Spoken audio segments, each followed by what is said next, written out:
يتذكر أولو الألباب الذين يوفون بعهد الله ولا ينقضون الميثاق. ألف لام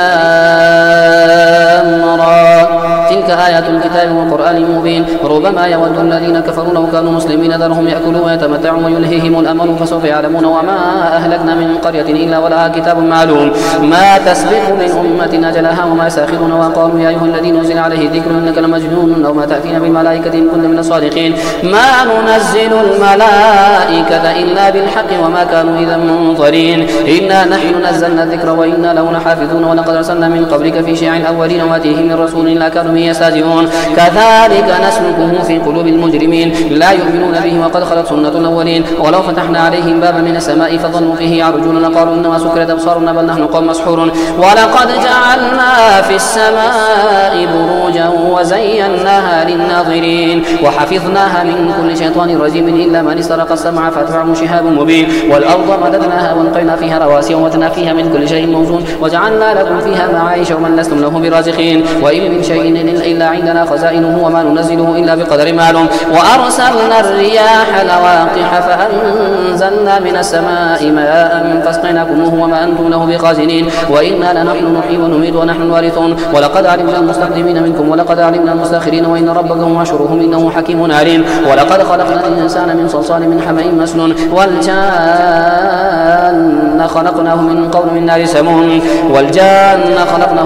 نار سموم وإذ قال ربك للملائكة إني خالق بشرا من صلصال من حمأ مسنون فإذا سويته ونفخت فيه من روحي فقعوا له ساجدين. فسجد الملائكة كلهم أجمعون إلا إبليس أبى يكون مع الساجدين قال يا إبليس ما لك ألا تكون مع الساجدين قال لم أكن لأسجد لبشر خلقته من صلصال من حمأ مسنون قال فاخرج منها فإنك رجيم وإن عليك اللعنة إلى يوم الدين قال رب فانظرني إلى يوم يبعثون قال فإنك من المنظرين إلى يوم يبعثون قال رب ما أغويتني لأزينن لهم في الأرض ولأغوينهم أجمعين إلا عبادك منهم المخلصين قال هذا صراط علي مستقيم إن عبادي ليس لك عليهم سلطان إلا من اتبعك من الغاوين.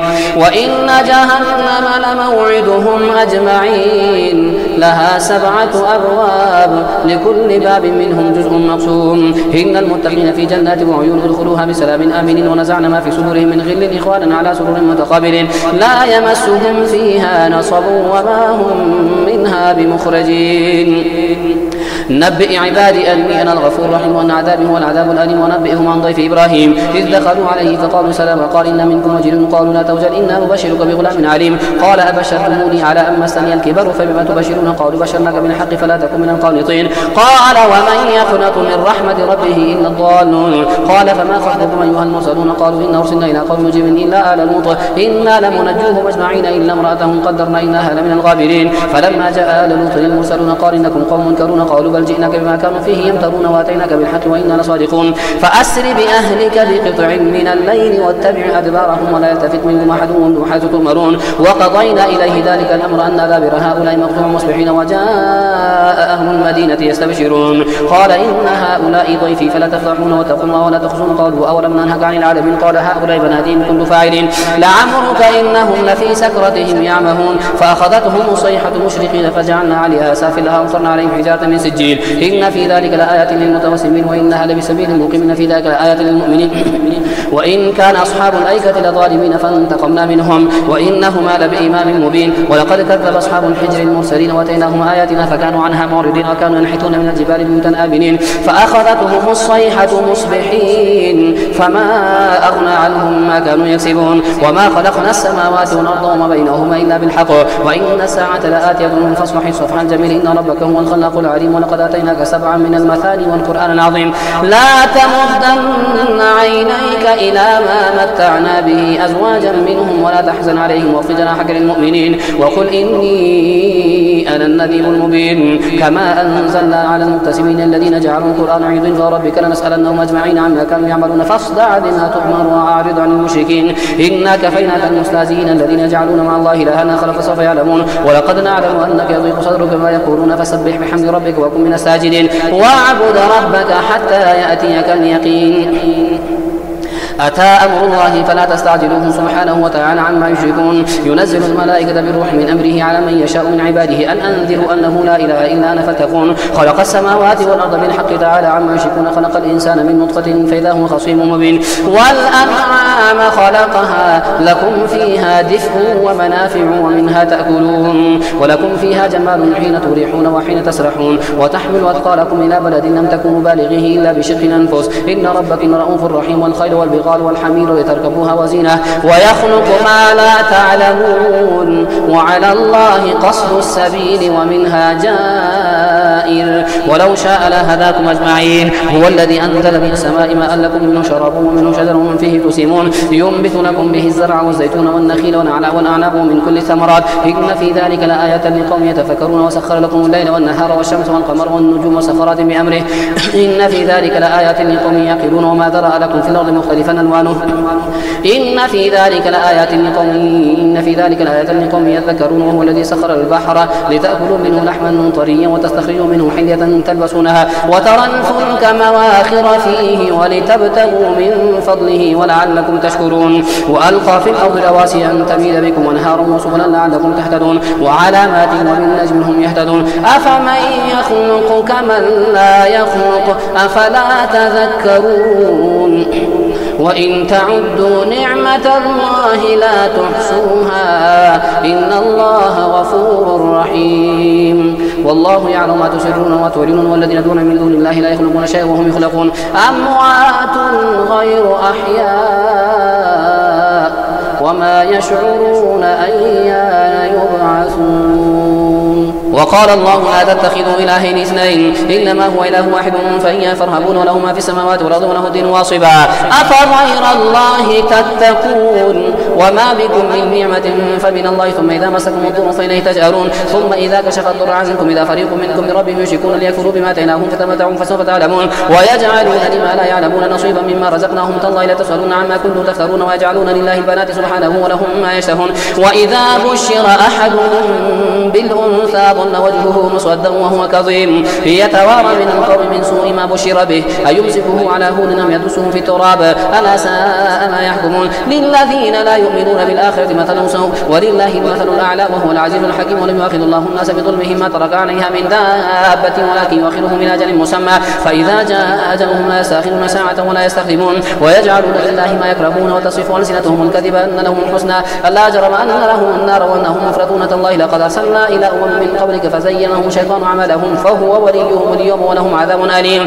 وما أنزلنا عليك الكتاب إلا لتبين لهم الذي اختلفوا فيه وهدى ورحمة لقوم يؤمنون. والله أنزل من السماء ماء فأحيا به الأرض بعد موتها إن في ذلك لآيات لقوم يسمعون. وإن لكم في الأنعام لعبرة نسقيكم مما في بطونه من بين فرث ودم لبنا خالصا سائغا للشاربين. ومن ثمرات النخيل والأعناب تتخذون منه سكرا ورزقا حسنا إن في ذلك لآية لقوم يتفكرون. وأوحى ربك إلى النحل أن تتخذي من الجبال بيوتا ومن الشجر وما يعرشون ثم كلي من كل الثمرات فاصبري وإن في ذلك لآية لقوم يعقلون. وأوحى ربك إلى النحل أن تتخذي من الجبال بيوتا ومن الشجر وما يعرشون ثم كلي من كل الثمرات فاسلكي من رب سبل ربك ذللا يخرج من بطونها شراب مختلف ألوانه فيه شفاء للناس إن في ذلك لآية لقوم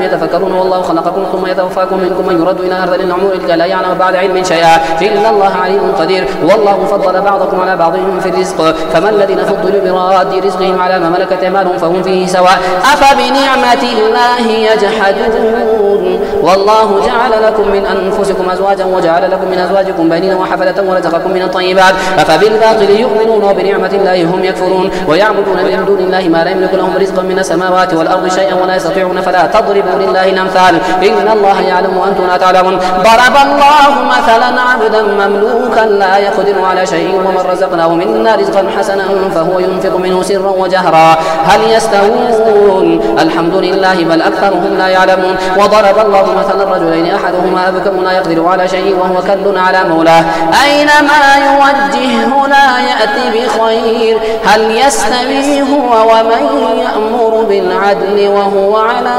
صراط مستقيم.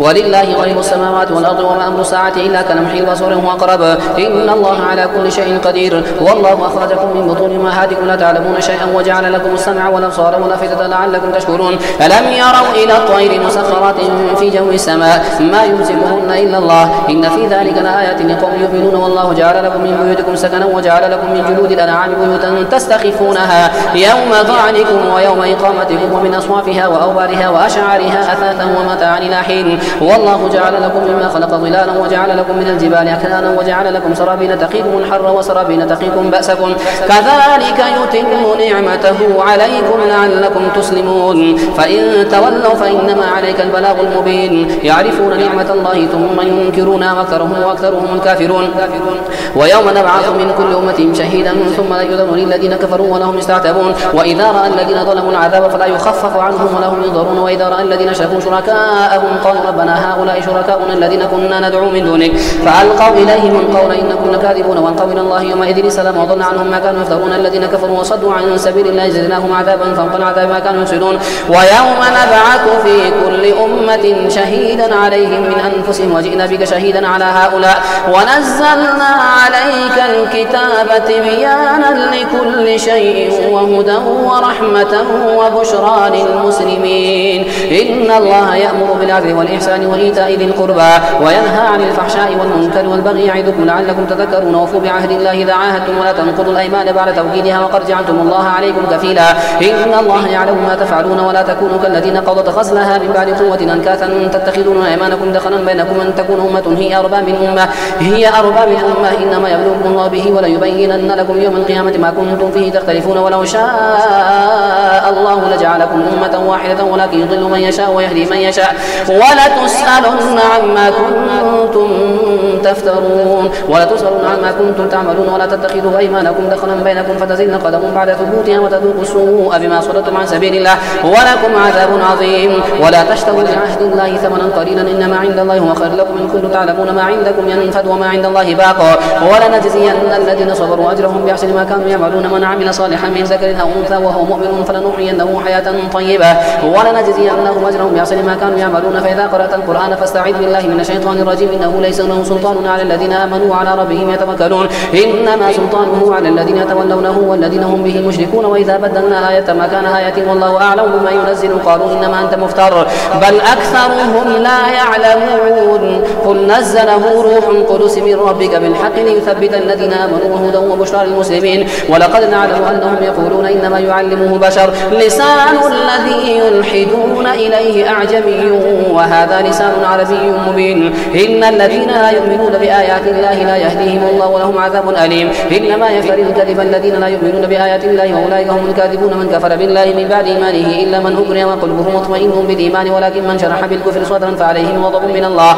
ولهم عذاب عظيم ذلك بأنه مستحب الحياة الدنيا على الآخرة وأن الله لا يهدي القوم الكافرين أولئك الذين طبع الله على قلوبهم وسمعهم وأبصارهم وأولئك هم الغافلون لا جرم أنهم في الآخرة هم الخاسرون ثم إن ربك للذين هاجروا من بعد ما فتنوا ثم جاهدوا وصبروا إن ربك من بعدها لغفور رحيم يوم تأتي كل نفس تجادل عن نفسها وتوفى كل نفس ما عملت وهم لا يظلمون وضرب الله مثلا قرية كانت آمنة مطمئنة يأتيها رزقها رغدا من كل مكان فكفرت بأنعم الله فأذاقها الله لباس الجوع والخوف بما كانوا يصنعون ولقد جاءهم رسول منهم فكذبوا فأخذهم العذاب وهم ظالمون فكلوا مما رزقكم الله حلالا طيبا واذكروا نعمة الله إن كنتم إياه تعبدون إنما حرم عليكم الميتة والدم ولحم الخنزير وما أهل لغير الله به فمن اضطر غير باغ ولا عاد فإن الله غفور رحيم ولا تقولوا لما تصف ألسنتكم الكذب هذا حلال وهذا حرام لتفتروا على الله الكذب إن الذين يفترون على الله الكذب لا يفلحون متاع قليل ولهم عذاب أليم وعلى الذين هادوا حرمنا ما قصصنا عليك من قول وما ظلمناهم ولكن كانوا أنفسهم يظلمون ثم إن ربك للذين عملوا السوء بجهالة ثم تابوا من بعد ذلك واصلحوا إن ربك من بعدها لغفور رحيم إن إبراهيم كان أمة قانتا لله حنيفا ولم يكن من المشركين شاكرا لأنعمه اجتباه وهداه إلى صراط مستقيم وآتيناه في الدنيا حسنة وإنه في الآخرة لمن الصالحين ثم أوحينا إليك أن اتبع ملة ملة إبراهيم حنيفا وما كان من المشركين إنما جعل السبت على الذين اختلفوا فيه وإن ربك ليحكم بينهم يوم القيامة فيما كانوا فيه يختلفون ادع إلى سبيل ربك بالحكمة والموعظة الحسنة وجادلهم بالتي هي أحسن إن ربك هو أعلم بمن ضل عن سبيله وهو أعلم بالمهتدين وإن عاقبتم فعاقبوا بمثل ما عوقبتم به ولئن صبرتم لهو خير للصابرين واصبر وما صبرك إلا بالله ولا تحزن عليهم ولا تك في ضيق مما يمكرون إن الله مع الذين اتقوا والذين هم محسنون.